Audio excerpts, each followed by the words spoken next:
Hi, and welcome to the Amphibian Press podcast. On today's episode, I'll be talking with thriller author Val Collins about her book, Girl Targeted. Hi, Val. Hi, Marissa. Thank you for talking to me. Thanks for being here. It was a struggle, but we made it. We did. A whole day late. Yeah. But we're here. We're here. So your book, Girl Targeted, is a thriller about Aoife. Oh no, I didn't write down her last name. Oh, heavens. I only mentioned her last name once and I've forgotten it myself. Oh, maybe that's why I didn't write it down. Anyway, it's about Aoife. She's pregnant, and it's all very it felt like when I was doing my research, like Girl on a Train, kind of. Did you think? Yeah. Well, the idea is in the beginning it is a little, because in the beginning I have 4 people going to work. So in the first chapter I have all 4 people on their way to work. But once they get to work, then but they get to work and they have a meeting, so there are a few other people. But the first chapter ends with death, and then from then on the entire story is told from Aoife's point of view. So there's no going back and forth. Oh, nice. Because I noticed that in the very beginning it starts with, is it her name Delia? Delia. Yeah, it starts with Delia. And Delia is a big part of the book, but it's never told again from Delia's point of view. She's a little bit creepy. She is a little, and she was very, very fun to write because she's a bit mad. Yeah. Like, and I've met people like that before. So I have met many people like that before as well. Now, mind you, none of the goes so far as being violent, because in chapter 1 she kicks somebody. Now, I mean, I've never known anybody who actually kicks somebody, but other than that, I have known a lot of people bordering on her personality. She's just a tiny little bit over the top. Right, which makes a good character. Which makes a very fun character. I mean, she was really fun to write. So the biggest part, I think, of a thriller is figuring out who did it. And I have this thing, and I'm excited to read your book. It's on my TBR, but because I almost always can figure out who did it. So I'm excited to see if I can figure it out. Okay. Well, so far nobody has. Like, nobody I know or that I read it has, but in the reviews, and I read all of them, not one person in a review said that they had guessed who the murderer was. I'd love to know if somebody did, actually. And I know my editor, I asked her, and she said no. She said it had occurred to her halfway through the book that it might be that person, but then she decided it couldn't possibly be. And she read an awful lot of books. Yeah, I'm really excited because I haven't been surprised by who did it in a very long time. And it was important to me that it made sense. I didn't want it to be like, okay, so-and-so did it, but you could never possibly have guessed that. Right. I don't like books like that. I like a book that when you get to the end of it, you can say, oh, I should have known that. I could see it. Yeah. Yeah. Yeah, I feel like that's cheating when they make it seem like it's impossible for it to be that person. It's like, oh, but it is. I feel like that's yeah. or telling you some major piece of information you couldn't possibly have known in the last page. Yeah. Right. Or ending a book. I read a book where a very well-known author wrote at the end of it, well, we may never really know what this character was doing. I thought, isn't that your job? You wrote the book. Stop being lazy and tell me what happened. Exactly. So that's what I was trying to do. I was trying to get an ending nobody could guess as they were reading it, but when looking back on it, they'd say that made sense. Awesome.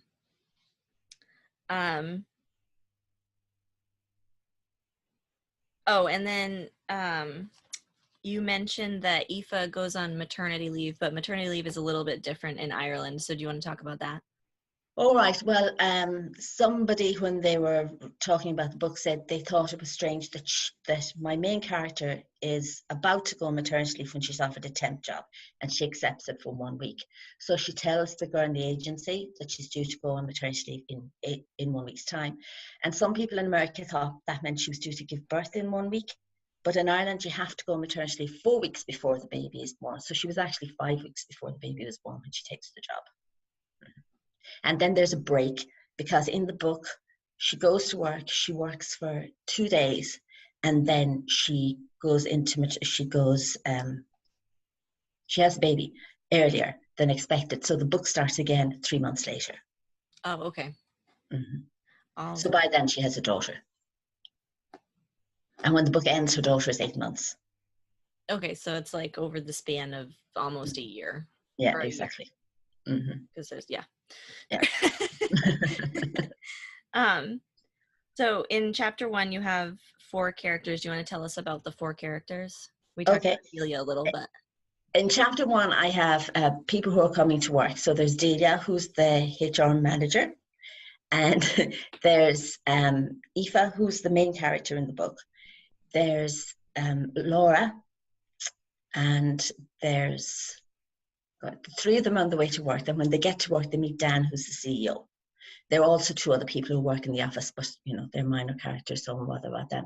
So Delia is a single mother. She has a 3-year-old child, and she's stuck in this job. They're all stuck in this job because this is just after the recession. And after the recession in Ireland, there were no jobs. So if you were lucky enough to have a job, you stayed in it. Right. So they're all fed up because none of them want to be in these jobs. So Delia hates her job. She's on her way, and Laura hates the job, and she hates working for Delia, which if you read chapter 1, you can see why. Right. And Aoife is only a temp. She's only going in there for 1 week to do the job. Then they have Dan, who's the CEO. Dan is a bit of a bully, and everybody finds it difficult to work with him. And his son works there as well, and his son's name is Robert. Now, because there's so many people in chapter 1, even though Robert's only mentioned, on my Instagram page, I did an introduction to all the characters. So I just have a picture of what I think is the closest I could get to them. And I have a form that's filled out by them, and every form is 4 questions. So the idea was that a training company asked everybody these 4 questions. I filled out the form, and it's a verbatim response. And then that form I put on my Instagram page and on my WordPress blog every week. So it's just the 4 questions are just introduce yourself. What's the most important thing to you? Where do you see yourself in 5 years' time? And if you could have one wish, what would you have? What would it be? And how would it change your life? That kind of thing. Just to give a brief introduction, so you know what kind of people are in the book. Nice. That's fun. Like, I like stuff like that.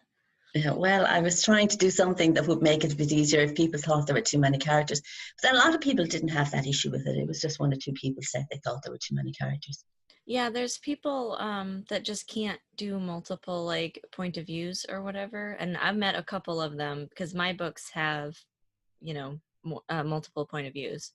So I've had quite a few run-ins with that myself. But I mean, Well, after chapter 1, I don't have multiple point of views, but it's an office. You can't have right, an office with only 2 people in it. right. You have to bring in other characters into it as well. Well, it's really hard to tell a decent story with only 2 characters. Imagine it would be, yes. What would happen? Yeah, like, well, there's a movie that just came out, and I can't remember the name of it, but it's got Keanu Reeves and Winona Ryder, and it's like they're 2 people who are not friendly with each other or whatever, and they end up having to go to a wedding. It's his brother and her ex-boyfriend's wedding. Okay. So neither of them want to be there, and they end up stuck together the whole time. And it wasn't until the end of the movie that I realized there's no other people in the movie. Like, you see them around, but nobody else has lines. Nobody else interacts with them for the whole movie. But it must be a very good movie if you didn't realize that until the end. Well, that's what I thought, because I got to the end of it and I was like, well, that was cute. Like, it didn't really stick with me as far as like this is something that I want to watch again or anything, but it was definitely entertaining. I didn't hate that I watched it. I didn't feel like I wasted my time. And then, yeah, I didn't notice until the end that there was nobody else in the movie. Do you know that film? There was a film about a guy in space, and he's there almost the entire time by himself. Was that Matt Damon? I can't Yeah, remember who yeah. it was. Is that The Martian? Are you talking about The Martian? I'm not That's sure. the Matt Damon one where he gets stuck on Mars. Yeah, he's stuck on Mars, and he's there all the time, and he's nobody to talk to at all. Yeah, Yeah, he talks to the computer log. yeah, yeah. That Which, would be difficult to write. yeah, well, my friend V.S. Holmes just wrote, she rewrote Drifters, which is her second sci-fi book. And in the very beginning, the main character, Nell, is accused of killing somebody, and she ends up going on the run as a fugitive, but she's in the power line corridors in New England, so there's literally nobody around. Ooh. And I think she did that really well, because I wasn't sure. how that was going to Um, go. And it's only I, the first half of the book, and then it kind of picks up. There's more characters after that, but yeah, I can see it would be difficult. My second book now that I've only at the very early stages of, the murder happened 15 years before the book starts.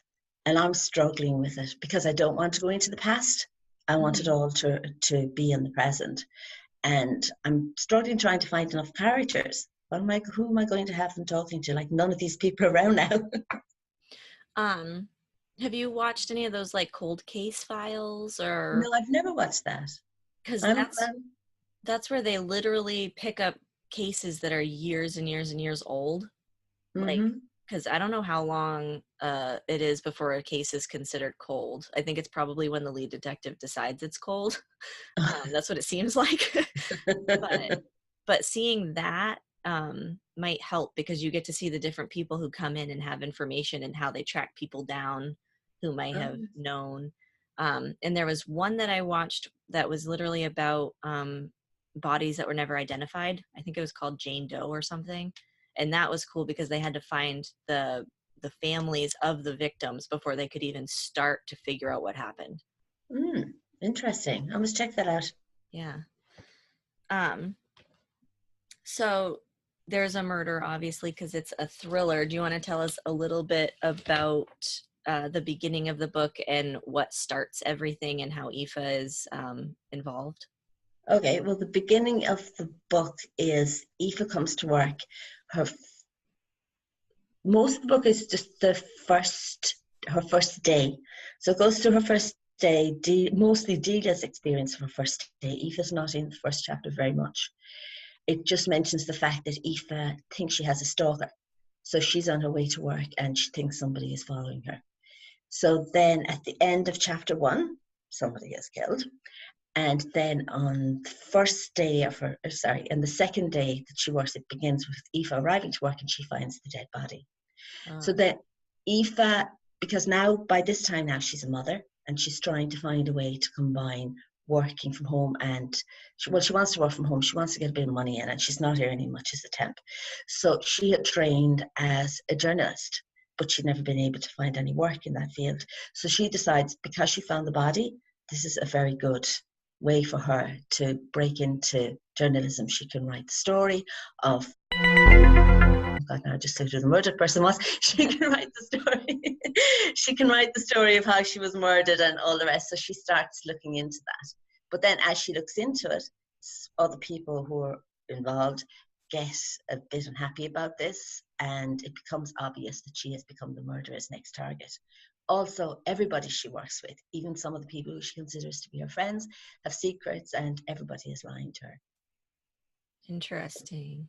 I love That's that all. premise. I almost went into journalism. Did you? Yeah. I actually never thought of it. Yeah. But I Uh, have known a few people who went into journalism because I ran into them later at work. None of them could ever get a job. And I remember when there was a major newspaper here and he closed down and they were interviewing one of the guys who was a reporter there. And he said, I have a better chance of being struck by lightning than getting another job as a reporter in Ireland. wow. That's rough. Yeah, it's not an easy thing to get into here. Yeah. Um, yeah, over here we have lots of opportunities now. When I was graduating high school, there were opportunities, but I wouldn't say there were lots of opportunities. Mm-hmm. But I was a flip-flopper, so I wanted to be pretty much everything at one point in time. Oh, very good. I didn't want to be anything. Could not come up with a single solitary thing I wanted to do. So I drifted.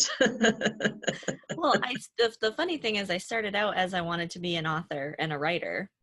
And then I was like, but I'm never going to make it as an author and a writer. So I'm going to, I'm going to do this and that and the other thing. And then I ended up being an author and a writer. Now, you see, I never wanted to be well, it's not that I never wanted to be an author and a writer. I never considered being an author and a writer any more than I considered being a model. And I'm 5'2". So, I mean, obviously that wasn't an option. But I never thought of writing as something that I had an ability to do. It was just really strange. I kind of thought in the back of my head, I thought someday when I'm retired and I have a lot of time to myself, I'm going to see if I can write. So then when I was made redundant, I had more time than I would normally have had. And I thought, okay, sure, I'll just mess around with it, see how it works out. And I ended up writing a book. Nice. Yeah, it worked out kind of well. So you never wrote as like a kid or anything? I wrote a lot until I was about 10. Mm-hmm. And when I was about 10, I realized that I needed to go into dialogue. Because before that, when a child writes a story, there is no dialogue. It's just, Mary walked down the street, she saw a dog and whatever. So I decided that I'd write dialogue at the age of 10. And I still remember doing it. I wrote something like, Anne said to Joe, what time is it? Joe said, I don't know. Anne said, why? Just when I read it, I thought, okay, that is crap. I never again. Oh, that's so funny. I was a strange child. That's very cute though. Yeah, I started when I was 6 and I never stopped. Like even when I didn't think I could be an author anymore, I still wrote. Like every time we went on vacation, I would just go find a quiet place and fill up a notebook with a Yes. story. That's the way most people who become authors are. I Yeah, think I'm very weird. it's Yeah. almost like the standard story. I like yours. It's different. Yeah, well, I always thought when I decided then I tried, even then I didn't start. I thought, okay, I'll think about it and an idea will come to me, right? And of course it never did. And then one day I was reading, I think it was Maeve Binchy, had been interviewed. Well, she's dead now, but she had been interviewed, and she said, I sit down and I write every day from 9 to 5. She says, if I didn't do that, I would never write anything and I would never think of anything to write. So I thought, okay, I'll try that. So I did. Nice. I think, yeah, that's true. You do need to write every day. It's really important. Yeah, you do. And I mean, I didn't realize that ideas didn't come to authors. I thought they did. I thought an author would be walking down the street and an idea would come into his head. I didn't realize that when you write, the ideas come to you. Well, it's also, you never know which idea is going to be any good until you start working on it. True. Or I found out that when I wrote my book, it started going off in directions I had never intended it to go off in at all. Mm-hmm. I mean, when I started, my plan for writing that book, there was no Aoife at all. Yeah. And she ended up being the main character in the book. Yeah, see, that's interesting too. Most people start with the main character and then it kind of branches out. No, I started with Delia, and I knew who the murderer was. I knew why, and I knew how. And about halfway through the book, I thought of the ending. But the middle in between, like, I had no idea. It was only when I started to write it that I realized I had to be an outsider to fill you in on what everything would be. And then I started with Aoife, and then I thought, well, what kind of a person would Aoife be? And then I realized that I have known a lot of people in my life who were in relationships where they were very controlled by their partner and had absolutely no idea they were. They thought that they were, that they had this brilliant relationship. So I thought that was interesting. And I've always wondered how they could not see life the way it really was and the way everyone else could see it. So I decided to write Aoife like that, like somebody who was very controlled by her husband and thought she had a brilliant marriage. Yeah. And then, of course, she realizes as she goes on that things aren't quite as good as she thought they were. I love that too, because that is, I think, it's really a problem because people don't realize it until it's, they're really deep in it. Yeah, exactly. So I love Well, I knew somebody in the early stages of a relationship like that. And I mean, like, she just was completely unaware of it. And that was her second one. She could see it had happened in her first one. She could see that, she shouldn't have allowed that to happen. And then she got into second one and it was going exactly the same way and she couldn't see it. Yeah, that's just, I think some people just don't, I don't know why though. Like from the outside when you're watching, it's really hard to understand like what they're thinking and how that can happen. But I think for them it's hard too, because when they look back, they say, how could I not have seen that? Right. How did I not know? Yeah. Mm-hmm. Yeah. That's so in tricky situations, because if you come out and you say that person's being really controlling, they're going to say, no, he's not. And they're going to stop talking to you. Yeah, no, you can't do that. So I always just drop little hints like, that's a little bit weird. Or that happened, Yeah, well, I mean, what I realized was the time that the person went into a second relationship like that. Like, this is clearly some need in them, and they're always going to head for that. So the second person was slightly better than the first person. Hopefully the third person will be better than the second person, and it'll get better as things go on. That's all you can do is hope, because you don't. Well, the other thing is that if a controlling person can get everybody who cares about them out of their life, which he did. Yeah, that's kind of, so you want to try to stay there as long as you can and make sure, so that when they are ready to leave, they feel like they have somebody they can go to. And she knew that. She told me that he was chasing people out of her life, and yet she still couldn't see that there was a problem. Yeah. Yeah, I don't know. Yeah. But I love that you wrote that into Aoife's character. I like that. Yeah, well, I wanted to be somebody that interested me, and that interested me always. Yeah. Yeah, I can see that being cool.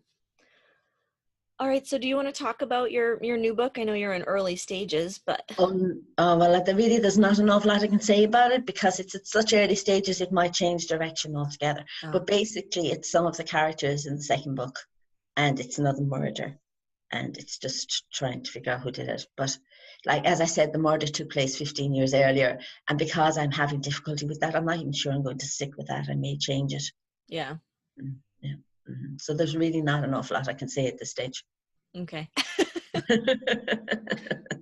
How long did it take you to write Girl Targeted? Not very long. I had it written in about 4 months, maybe a little bit longer, but it took me nearly a year to edit it and rewrite it. Yeah. Because when I wrote the first version of it, like the first chapter, I changed a lot, but I had it done and it stayed the same way for ages. Because even when I got an editor, I tried to do it without an editor and I couldn't. But when I went to the editor, she said, okay, leave the first chapter alone, it's fine. From then on, she said, that's the strongest part of the book, from then on, move on.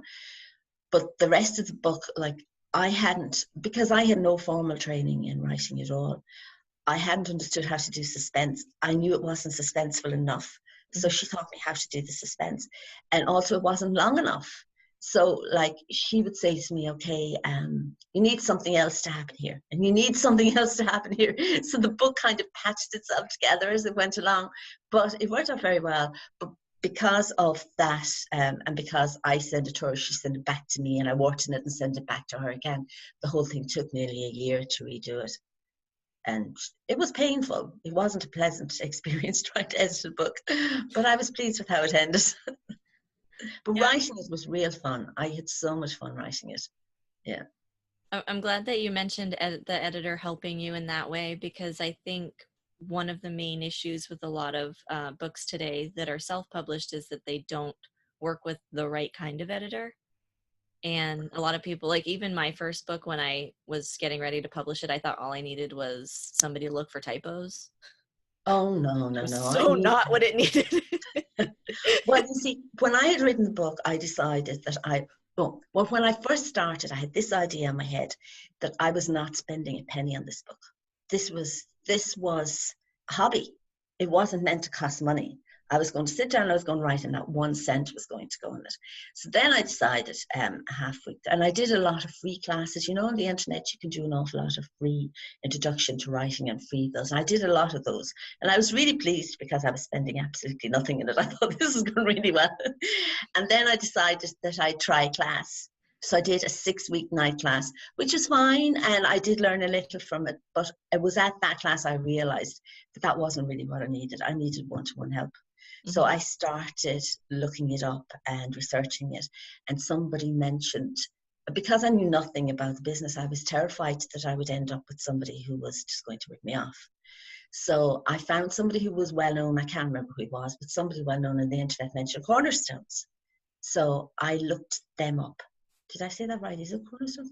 I looked them up, and they do a mentoring program, which runs for like couple of months. Like, there's no specific length, but it's meant to take you through the book from beginning to end. So I signed up for that, and like, that was expensive, but it was well worth it. I mean, I learned so much from that. And the girl that I worked with there, whose name I cannot remember, Deb's Hobbs White, that's her name, Deb's Hobbs White. So I send stuff to her every month and send it back, and she was so good, because in the beginning she was trying so hard not to upset me. because, you know, she'd say, well, yeah, this is really good, but perhaps you could do such and such a thing. And I said to her, look, I want you to be brutal. I want to feel I'm learning something from this. I'm not in here so that you can make my ego feel good. I'm not worried about my ego. I just want to improve. So she did a lot for me in that book, and she helped me so much. And one of the things she said to me is, you cannot write a thriller that doesn't have any mention of the police. I had no mention of the police in it. I was afraid that I had no idea what the police would do in a situation, or even when they came in the basics, when they came in, how will they interview somebody? So I just left it all out. And she said, you just can't do that. So then I remembered I knew this guy from years and years and years ago who was a guard. So I rang him up. So he was very good. I mean, I hadn't spoken to him in about 10 years. And I rang him up, and he spent hours with me, talking, telling me what people would do in certain circumstances, and what the guards, the police, what they'd be thinking at that stage and everything. So that was great. That's awesome. I love that you went through that whole process, and that we're talking about it, because authors need to hear this. Yeah. Well, you can't do it without spending money. It's not possible.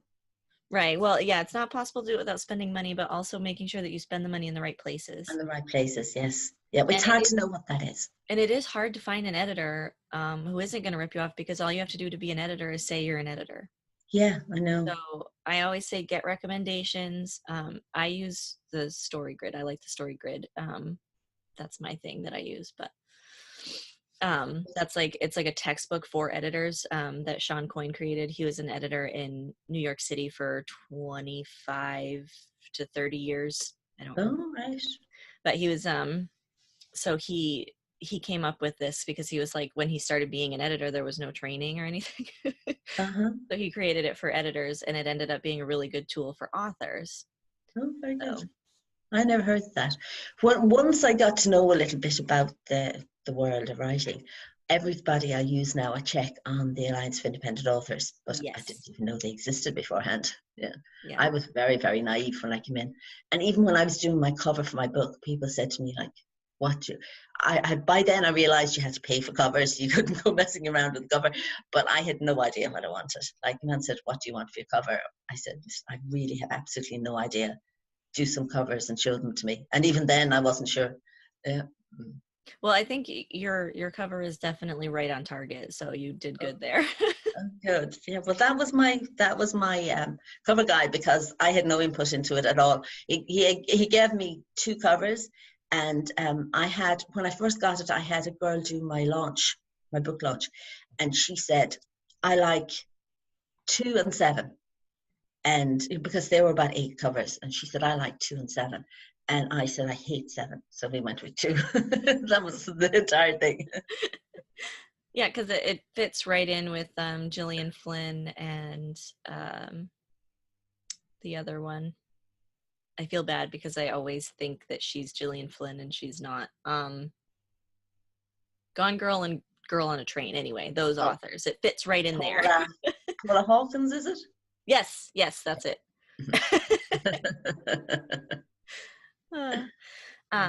Yeah, so you did good there. And Alliance for Independent Authors is an excellent resource. It is. It's also good. Who? ReadZ. Oh yeah, I know. My cover guy came from ReadZ. Yeah, I like them because you have to have worked on 10 projects before you can list your stuff there. Yeah. So, and then they verify it. So it's, there's lots of checks and balances with ReadZ too. Yeah, I mean, you need something like that, because I'm on Scrib as well, and you hear people on Scrib and they talk about people they've dealt with and people who disappeared for months. Now, my copy editor actually didn't come from that at all. My copy editor came from BookBub. They were recommending people, and they recommended somebody, and I went onto that website, and then I got a link from there to this other person. So that was the most roundabout way I went. Like, everybody else was very, very, recommended. This girl, she had been recommended by someone I didn't know, but she was very good. And she was American. So she started off by telling me words that I couldn't use that would mean nothing to American. Like, for instance, I had at one stage somebody was saying the key is in the press. And she said to me, I had to look that up. I had no idea what a press was. So I took the press out. And few other things. I can't remember them all, but a few things she was saying that's not going to mean a thing to an American. So I had to change things around a bit. Yeah, that's I see that a lot in writers groups, where writers from Australia and the UK are asking if Americans understand certain words. Yeah, I know. But the thing is, some of them I would know that they're not. For instance, a guard. I'd know that Yeah, people outside. when you said guard, I knew what you meant. I, but a lot of people outside Ireland wouldn't know what a guard was. Yeah. Clearly you did.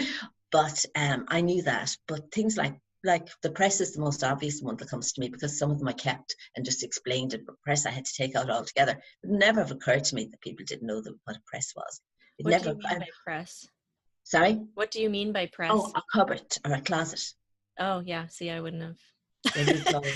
Yeah. Well, no, the editor said to me, she said, I looked it up, and she said, press is only used in Ireland and Scotland. Nobody Oh, else uses the word press.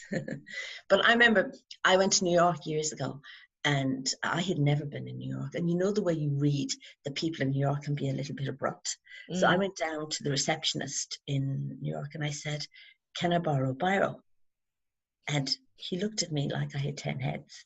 And I thought, oh my God, they're so unfriendly, they won't even let you borrow. And I said to him, I'll bring it back. And he said, you want to borrow my biro? I said, yes. And he said, biro. And I said, that thing in your hand? And he said, oh, my pen, of course. But it never occurred to me that people didn't use the word biro either. Yeah. Yeah, I've never heard of that one Yeah. either.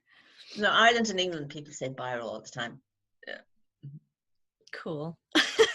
I like the differences in culture, so that's fun. But yeah, that's a common thing that you have to go through. So it's cool that you found an American copywriter to do that with you. Yeah, no, she's very good. Mm-hmm. All right. So where can people find you online? Okay, well, I'm online everywhere. I'm more active on some platforms than others, but everywhere I'm Val Collins Books.